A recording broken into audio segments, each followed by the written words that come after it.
जी नमस्कार दोस्तों, मेरा नाम है मनीष। आप देख रहे हैं love Manish blog YouTube channel. दोस्तों, आप सभी को बता दूं कि आज सुबह में सुजय म्यूजिक वर्ल्ड पर एक गाना आया है। अगर आप लोग अभी तक नहीं सुने हैं तो जाके एक बार जरूर सुने। काफ़ी बेहतरीन सॉन्ग है और काफ़ी बेहतरीन वीडियो के साथ। और दोस्तों, आप सभी को बता दूं कि हिट मशीन खेसारी लाल यादव की आवाज़ में शर्ट सॉन्ग बहुत जल्द आने वाला है अन्नपूर्णा फिल्म से। और इसकी जानकारी खेसारी लाल यादव के राइटर अखिलेश कश्यप दिए हैं अपने फेसबुक पेज के माध्यम से।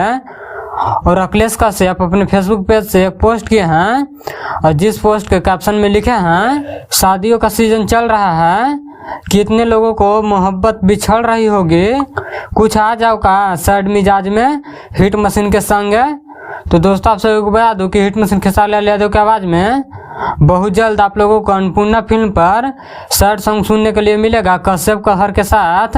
तो आप लोग कितना एक्साइटेड हैं इस सॉन्ग को सुनने के लिए, कमेंट बॉक्स में कमेंट जरूर कीजिएगा। और हिट मशीन खेसारी लाल यादव और कश्यप कहर का जोड़ी आप लोगों को फिर से देखने के लिए मिलेगा। तो कौन कौन सैड सॉन्ग सुनना चाहते हैं कमेंट करके जरूर बताइए। और इस वीडियो में इतना ही। इस वीडियो के बारे में क्या कहना चाहते हैं कमेंट करके जरूर बताइए। और मेरे चैनल पर नया है तो चैनल को सब्सक्राइब कीजिए ताकि ऐसा ही हिट मशीन खेसारी लाल यादव से जुड़ी सारी छोटी बड़ी खबरें सबसे पहले देखने के लिए मिले। तो मिलते हैं अगले वीडियो में, तब तक के लिए जय हिंद।